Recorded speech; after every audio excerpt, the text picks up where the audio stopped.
Самбат цаана үзэгчтэй парламент телевиз төвцөг мэдээллийн хөтөлбөр шинэлэн өнөг дугаараа хүрэхэд бэлэн боллоо. Хөтөлбөрийн эхэнд мэдээллийн хурангуйд анхаарал хандуулна. Монгол улсын ерөнхийлөгч Хүрээсвэхийн бүгд найрамдах Итали улсад хийх төрийн айлчлал эхэллээ. Хэвтэн эмчлүүлж буй хүүхдүүдийн 81% нь вакцин хийлгээгүй байна. Хуульч Батхүү өөрийнх нь санаачилсан нийтийн өргөдлийг улсын хурлаар хэлэлцэхгүй ямар нэг шалтгаанаар хойшлуулж байна гэж бүхэмдэв. Америк нэгдсэн улс Украиний дипломат төлөөлөгчид Флоридад инхийн төлөвлөгөөний асуудлаар хэлэлцэв. Беньямин Нетаньяху Израилийн ерөнхийлөгчөөс албан ёсоор өршөөл хүсэх өргөдлөө өгчээ. Хонконгт гал дөөмөр амиа алдсан орсон суугчдын цогцыг таниулахад 3-4 хоног шаардагдана. Хур бороо хөрсний нуралтын улмаас Индонезид 400 гаруй хүн амиа алдаад байна. Монгол улсын ерөнхийлөгч Хүрээсвэх гэргийн болор цэцгийн хамт бүгд найрамдах Итали улсын ерөнхийлөгч Сержио Маттареллагийн урилгаар энэ сарын 1-ээс 3-ны өдрүүдэд тус улсад төрийн айлчлал хийж байна.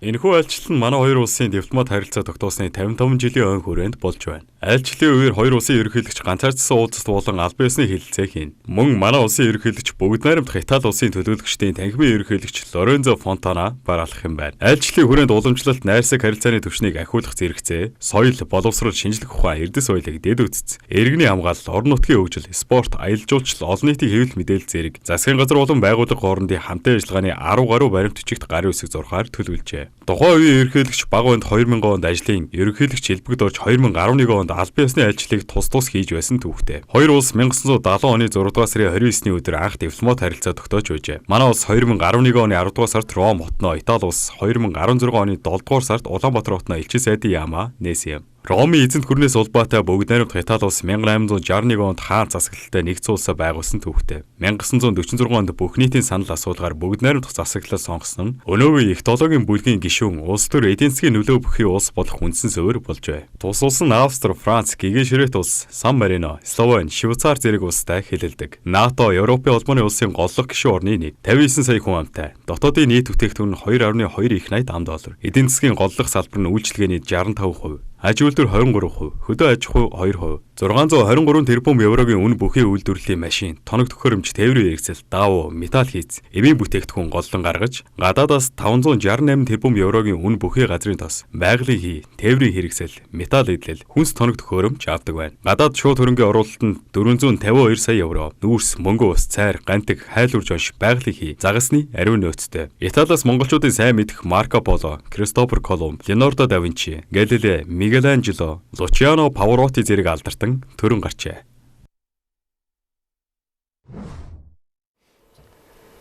Улсын хэмжээнд томуу төс өвчин дэгдэлтийн түвшинд хүрч хүүхдийн эмнэлгүүдийн ачаалал эрс нэмэгдээд байна.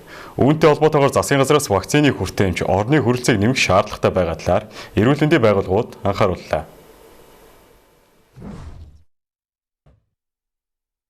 Томуу төс өвчний тархалт улсын хэмжээнд огцон бүсэж дэгдэлтийн түвшинд хүрсэндээ холбогдуулан Монгол улсын ерөнхийлөгчөөс зандагчдаар энэ амралтын өдрүүдээр сонгон архин дүүргийн нэгдсэн эмнэлэгт ажиллаж нөхцөлөөлөлтэй газар дээр нь танилцлаа. Сонгон архин дүүрэгт 11 сарын 22-наас 24-ний хооронд хоногт 422-оос 438 хүүхэд яаралтай тусламж авахар ирсэн байсан бол сүүлийн 3 хоногт энэ тоо буурч 198 хүүхэд бүртгэгдэж тэдний 58% нь хэвтэн эмчлүүлсэн байна. Тус эмнэлэгт өнөөдрийн байдлаар 281 хүүхэд хэвтэн эмчлүүлж байгаагаас 81% нь томоогийн эсрэг вакцины хийлгээгүй байна. Сонгон архин дүүрэгт нийт 130 мянган хүүхэд амьдардаг бол энэ жил 27430 хүүхэд томоогийн вакцины хийлгэж байна. Энэ нь зорилттой төлгөөс авсан ч нийт хүн амын бүтэц өвчлөл нэмэгдсэн өнөөгийн нөхцөл тодорхой хэмжээнд хангалтгүй үзүүлэлт гэдгийг эмнэлгийн удирдлагууд онцолж байна. Дүүргийн эмнэлэгт хүүхдийн орны хүрэлцээг нэмэх шаардлага улам нэмэгцээр байгаа. Энэ хүрээнд нийслэлийн төсвийн 2.1 тэрбум төгрөгөөр засварлаж ашиглалтанд оруулсан хуучин корпусын 100 ор нэмэгдснээр нийт 240 орны хүчин чадалтай болжээ. Үр дүнд нь орны хүлээгдэл бага болсон ч дүүргийн хүн амын өсөлт өвчлөлийн мөчлөгийг харгалзан үзвэл энэ бол төр зургийн шийдэл гэдгийг эмч удирдлагууд нууссангүй. Эрүүлэндийн салбарын мэдээлэлээр өнөөдрийн байдлаар улс таар 2304 хүүхэд хэвтэн эмчлүүлж байгаа бөгөөд 88% амьсгалын замын цочмог хүн талбар онштой байна. Энэ нь томоогийн үйлрэлт эхлэх бүрт давтагддаг ачааллын өвлийн давалгаа ирэхээс өмнө ч дүүрэг эмнэлгүүдийн хүчин чадал аль хэдийн дээд хэмжээнд тулсан байгааг харуулж байна. Ор нэмэх, цаг сунгах зэрэг богино хугацааны арга хэмжээ богино хугацаанд үр нөлөө өгч байгаа ч вакцинжуулалтыг бодит хамралт, урьдчилан сэргийлэх тогтолцооны шинжилэл, өрхийн эмнэлгийн чанарын бодит сайжруулалт хийгдэхгүй бол энэ байдал үйлрэл бүрт давтагдах нь ойлгомжтой байна.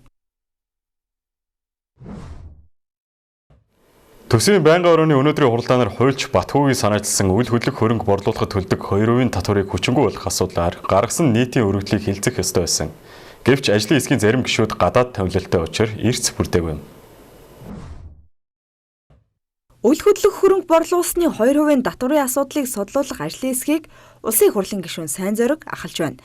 Тус нийтийн саналыг санаачлагчийн зүгээс 100 мянган иргэн гарын үсэг зурж улсын хурлаар хилэлцэх асуудлын жагсаалтад оруулаад байхад ямар нэг шалтгаанаар хойшлуулж байна гэсэн юм а. Харин улсын хурлын гишүүн Сайн Зориг түүнийг улс төржиж байна. Дараагийн сонгуульд нэр дэвших гэж попорч байна гэдгийг шүүмжлэл хэллээ. Тэдний яриаг хөөгье. Холбогдох судалгаанууд хийж байна. Энэ нэг бас нэг тийм сэтгэл хөдлөлөөр ч юм уу шууд хийждэг зүйл биш. Гичээд одоо ингээд улс төржүүлээ нийгэмд одоо нэг юм улс төрч шиг хуульчийн нэр барьсан улс төрч бараг нь 28 он дэвших байх юм залуу. Ингэж болохгүй. Хоёрдугаарт энэ үйл хөдлөнгийн бас борлуулсны 2% татварын цаана бас орон нутагт ордог 90 тэрбум төгрөгийн асуудал байгаа. Энэ 90 тэрбумаар нь орон нутгуудад бас тодорхой хэмжээний ажлууд явдаг. Энийг гарц гаргалгаа яах вэ гэдэг асуудал яригдж байна. Хоёрдугаарт мөнгө угаах терроризмыг санхүүжүүлэх чиглэлийн эрсдлүүд үүснэ. Энэ зөвхөн ганц нэг орон сууцаа зардаг. Ер нь жирийн иргэд бол нэг орон сууцаа нэг байнг зараад идэггүй шүү дээ. Орон сууцны нөхцлөө зарах тэр чиглэл рүүгээ ордог. Хэрвээ одоо өнөөдөр баахан гэрэл асахгүй байгаа орон сууцуудыг хөдөлгөхийн тулд ийм лобби хийж одоо энэ чинь татварт үнэлгээгээр явах юм бол хэдэн тэрбумын үнэлгээтэй орон сууцууд гарч ирэх гээд байгаа учраас бас болохгүй байх шиг байна. Дөнгөд нь ийм акцууд бас Батхуу нэрийн хуульчдаар барьж иж иргэдийн нэр барьж яваад энэ одоо амнуудад байгаа өндөр үнэтэй энэ орон сууцнуудыг борлуулах оролдогыг маш хямд үнэтэйгээр шилжүүлэх оролдлогыг цаана явж ийн гэж одоо хартгаас өөр арга байхгүй. Дээрэс нь магадгүй зарим орон сууцуудыг хит өндрөөр үнэлээд яг төлбөрт нь бага мөнгө авдаг мөртлөө тэн дээр бас одоо цаашдаа мөнгө авах эрсдлүүд гарч магадгүй. Тэгэхээр бас жирийн иргэд маань ойлгоорой. Энийг бид нар жирийн иргэд талдаа байнгын дэмжиж хийн. Цаана ийм эрсдлүүд байгаа учраас энэ дээр яг хуулийн ямар одоо зохицуултуудыг оновчтой хийж иж энэ эрсдлүүдээс одоо урьдчилан сэргийлж чадах вэ? Харин орон сууцчлах бодлогыг хэрхэн дэмжих. За дээрэс нь одоо анхны орон сууцаа нөхцөлийг нь сайжруулад эсвэл томруулах гэж байгаа ч гэдэг ийм иргэдэд бол бид нар дэмжинэ. Түүнээс биш одоо энэ өргөдөл гаргачаад юм болгон дээр ингэж одоо бас энэ худлаа мэдээлэл өгөө удаага бас энэ Батхууг бий болж бас хатуухан хэлчихэ. Энэ өргөдлийг чи яг хууль тогтоомжийн дагуу хэлцээ явж байгаа. Хоёрдугаарт их амархан юм бодоод байгаа шүү. Энд дээр чи нөгөө хууль тогтоомжийг боловсруулах процесс гэдэг чи доор хойж 3 сарын ажил واخгүй. Тэгээ бид нар энийг маш хурдтайгаар хийхэд бол татварын багц үйлдэлтэй хамтд нь ер нь засгийн газар оруулж ирэх зүйтэй гэж бас үзэж байгаа. Тэгэхгүй ингээ явахаар санал авах 60 хоног хилцүүлэг ингээ явахаар иргэдэд бас энэ шийдэх асуудлууд бас удаашрах асуудал байгаа. Тэгээ энэ бүгдийг мэдэхгүйгээр иргэдэд ингэж хүлээлт үүсгэж туушруулж нөхцөл байдлыг мэдэхгүйгээр өөрөө болохоор ажлын сектор орж ирэхээр өргөдөл төр ченжүүд хамаагүй шүү, олон орон сууцд хамаагүй шүү гэж ярьдаг. Гадагшаа ярихаар нийтлэг юм ярьдаг. Тэгээ анханасаа явж тэр хуулийг хүчингүй болгох хэлчихээр бусад үйл хөрөнгүүд дээр яах вэ гэдэг юм уу? Нөгөө үнэтэй ойфсууд яах вэ? Гараашууд яах вэ? Бусад үйл хөрөнгүүд яах вэ гэдэг тэгэхээр шийдэл байхгүй. Тэгэд ийм утгагүй юмыг өөрөө гаргачаад ингээд одоо дуртай үедээ орж ирэл энэ хөвлийн хурлыг игээл ингээл улсын их хурл ажлын хэсгийг буруутгаад байж болохгүй байхгүй. Өнгөрсөн 7 хоногт 2 удаа хуралдаагүй гэж энэ мэдээлэл үнэ. Үгүй харин гişүүд одоо тэгээд та нөхцлүүдийг харж ил байна. Өнөөдөр бас л олон гişүүд ингээ гадаад томилт. Ерөөсөө зарим гişүүд чинь мөнхийн гадаад томилттай шүү дээ. Харин тийм энэ 9 сарын 15-ны өдөр улсын хурл руу ороод за өвдлийн байнгын ороод дэмжсэн төсвийн байнгын ороон дээр ороод ингээ гацчихад байгаа. Одоо хууль заасан 90 хоногийнх нь хугацаа нь дуусах гэж. За тэгээ яагаад одоо ингэж хойшлоод байна гэхлээр ажлын хэсгийн одоо бүрэлдэхүүнд орсон гишүүд нь ажилтай гадаад руу явсан гэдэг юм байна. Тэгээ энэ янзаар бол энэ 2% татварын өргөдлийг бол хилцэхгүй дарах тийм ээ. Улсын хурл руу оруулахгүй байх юм эрсдэл үүсэж байна л та. Тэгээд Монголд бол татвар бол амар өндөр биш те. Бид нар 45% татвар төлдөг. Нийгмийн даатгалын шимтгэл 25%, хүн амын орлогын албан татвар 10%, нөөц 10% гэж байна. Тэгээд ийм цалингаасаа 45% татвар төлчөөд Тэндээс бид нар зээлээ төлдөг тийм үү? Орон сууцныхаа зээлийг төлж байгаа. Тэгээд нэг ганц байр аваад хэдэн жилийн дараа томруулъя, сайжруулъя гэж зарахаар улс дундаас нь 2% татвар аваад. Хоёрдугаарт нь гэхэлэр хүн дандаа байшингаа томруулдаг юм биш тийм ээ. Амьдралын бас хэрэгцээ гарна шүү дээ. Өвчин зовлон туусна, өөр ширэнд орно, одоо юу гэдэг юм. Энэ нөхцөл дахиад төр маань дундаас нь 2% татвар аваад. Тэгээ энийг болио. Энэ 2% татвар нь болж гэхэд 100 мянган иргэн санал өгөөд ахад улсын хурлын төсвийн байнгын ороо. За түүн дотроо энэ хуулийн одоо хуулийг судлах ажлын хэсэг ерөөсөө хуралдахгүй. Тэгээ өнгөрсөн хугацаанд манай энэ гишүүд хизээ хамгийн одоо идэвхтэй байдаг гэхлээр албан тушаал тэ засгийн газрыг огцруулах, засгийн газрыг шинээр томилох үед шүнжин өдөрж хуралддаг, хонон өнжөө хуралддаг. За яг ингээд иргэдийн амьдралтай холбоотой татварыг бууруулах асуудал төр ерөөсөө ирэхгүй. Тэгээ эн чинь ажлын хэсгийн хуралдаа ирэхгүй байна, хилцэхгүй байна гэдэг чинь энийг эсэргүүцэж гин гэсэн үг байхгүй юу? Бид нар хуралдж ижил энэ асуудал цаашаа явна шүү дээ. Сая 12-оос тоглосон байсан. Төсвийн байнгын хорооны эртсэн бүрдсэн үү? Та энэ дээр сая орж харах уу? Энэ бүрдэхгүй л байна л да. Өнгөрсөн энэ бол одоо 3 дахь удаага ажиллаж байгаа. Өнгөрсөн 7 хоногийн нэгдүгээр өдөр, 4 дахь өдөр, өнөөдөр дахиад ингээ нэгдүгээр өдөр те. Гишүүд нь яасан бэ гэхээр гадаад явсан гинэ. Хөдөө гадаа явсан байна, томилтоор явсан байна. Зарим нь ч одоо аль төрөлдөө ирдэг юм уу? Иймэрхүү байдалтай гацаад байна. Мөн өнөөдөр Монгол Ардын номын бүлэг хуралдах албан хуваарьтайч олон гишүүн гадаа дотоод томилолтой байгаа тул тус номын бүлэг хуралдсангүй.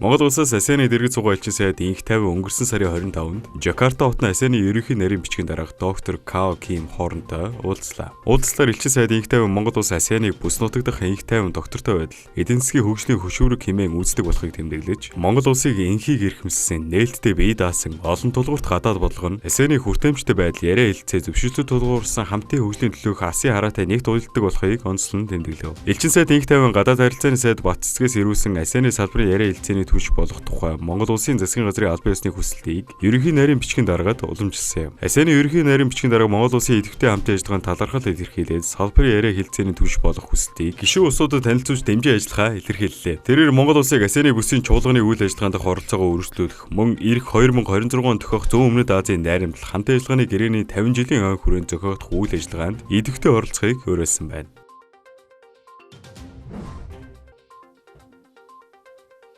Томоо томолхос өвчнээ тархалт нэмэгдэж буйтай холбогдуулан нийслэлийн Баян зүрх, Баян гол, Налайх, Сүхбаатар, Сонгон ойрхон, Хаан уул, Чингэлтэй дүүргийн өмчийн бүх хэлбэрийн ерөнхий боловсролын баг дундангийн хичээлийг тодорхой хугацаанд цахим хэлбэр шилжүүлж эхлэдэг байна. Ерөнхий боловсролын сургуулийн 1-ээс 5 дугаар ангийн хичээл 2025 оны 12 дугаар сарын 1-ээс 5-ыг дуустал. 6-аас 9 дугаар ангийн хичээл 2025 оны 12 дугаар сарын 8-аас 12-ыг дуустал цахимаар явагдана. Баг дундангийн хичээл цахим 7 хоногийн хугацаа дуусмагц 2025-аас 2026 оны хичээлийн жилийн бүтцийн дагуу амралтын өдрөл эхэлтэл танхимаар явагдах юм байна.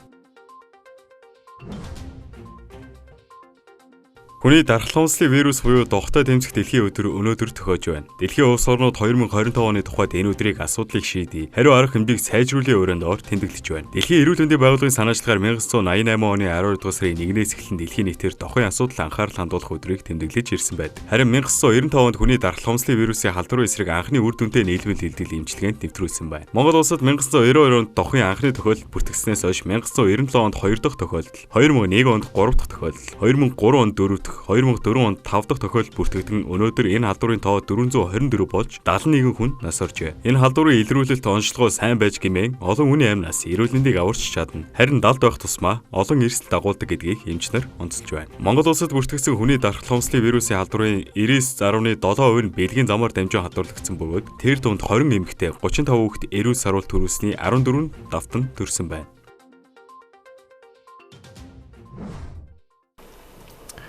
Та бүхэн дотоод үйл явдлын мэдээ өргөлээ. Одоо үргэлжлээд олон улсын мэдээнд анхаарал хандуулна.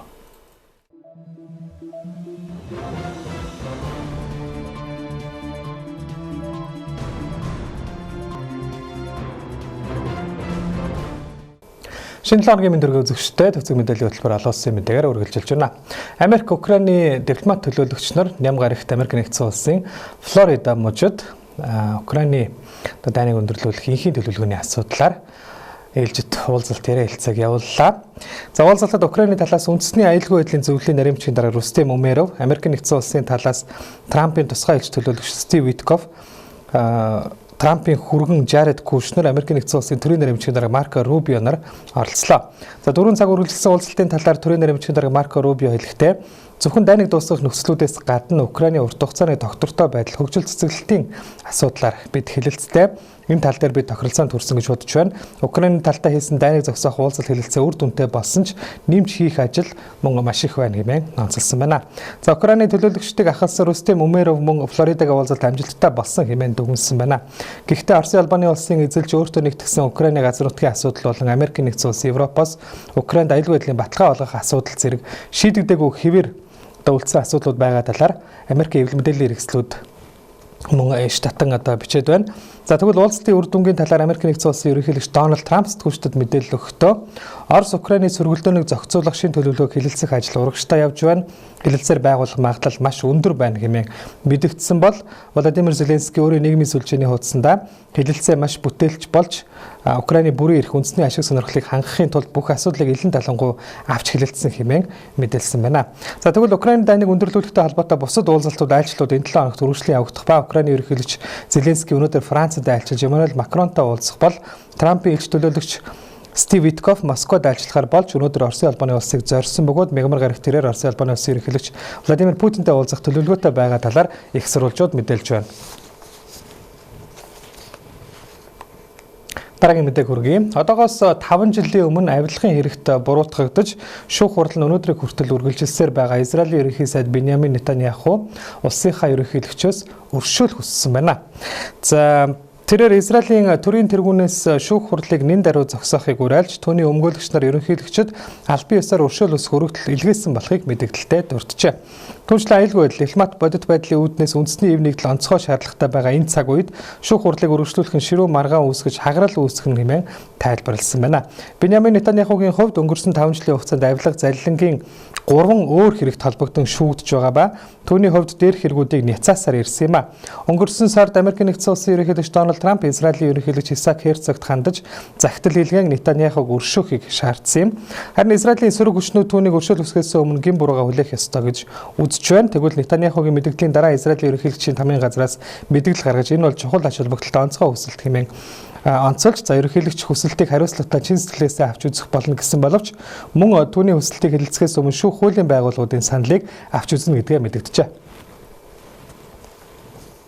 Өнгөрсөн 7 хоногт шатсан Хонконгийн Ван Фук Корт орон сууцны хорооллын барилгад амиргдсан хүмүүсийн тоо 146 болж нэмэгдсэн талаар нэм гарагт албаныхны зүгээс мэдэгдлээ.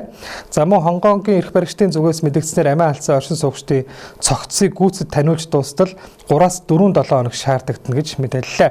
Цаашдаач барилга дотроос цогцос олдож магадгүй байгаа ба хорооллын барилгуудын бүтэц батбэх хэвээрээ байгаа ч эрлийн ажиллагаа хүнд нөхцөлд удаан үргэлжилж байгааг цагдаагийн байгууллагаас тайлбарласан байна. Тухайн хорооллын барилгад их засвар оруулахаар барилгуудын гадна харанд хулсан шатнууд суйрлуулж хамгаалтын ногоон тороор хаалт хийж цонхнуудыг хөөсөнцөр автангаар бүрсэн байсан гал дөрвөн хугацаанд газар авч дэгдэх үндсэн шалтгаан болсон гэж үзэж байгаа юм. За тэгвэл тус барилгын ажлыг явуулж исэн Prestige Construction Engineering Company нэртэй байгууллагын өөр 28 барилга дээр явагдаж байгаа ажлуудыг зогсоож аудитын шалгалт оруулахаар шийдвэрлсэн байна. За үүнээс гадна Хятадын онцгой байдлын удирдлагын яам орон даяар өндөр барилгуудын галын аюулгүй байдлыг шалгах ажлыг эхлүүлж гадна засвар дотор засал чимэглэл хийгдэж байгаа барилгуудад онцгой анхаарч ажиллана гэдгээ мэдэгджээ. Сүүлийн мэдээг хүргэе. За зүүн өмнөд Азийн улс орнуудад тохиогоод байгаа усрахаг хур борооноос үүдэлтэй хөрсний гулсалтын улмаас Индонези улсад 442 хүн амьурагдсан байна. За энэ талаар ням гарагт албаныхны зүгээс мэдээлсэн байна. Индонези үндэсний гамшигын удирдлагын агентлагаас зохион байгуулсан эвлэлийн бах хурлын үеэр Суматрын арлын 3 мужид болсон үер хөрсний гулсалтын улмаас нас орсон хүмүүсийн тоог зарласан ба хойд Суматра мужид 217, баруун Суматра мужид 129, Ача мужид 96 хүн нас барж 402 хүн сураггүй алга болсон гэж мэдээлж байна. За мөн зөвхөн Индонез гэлтгөө уг байгалийн гамшигын улмаас хөрш зэргэлдэх Тайланд улсад 170, Шри-Ланк улсад 212 хүн амиа алдаад байгаа юм байна. Та бүхэнд олон улсын мэдээ өргөлээ анхаарлаа хандуулсан баярлалаа.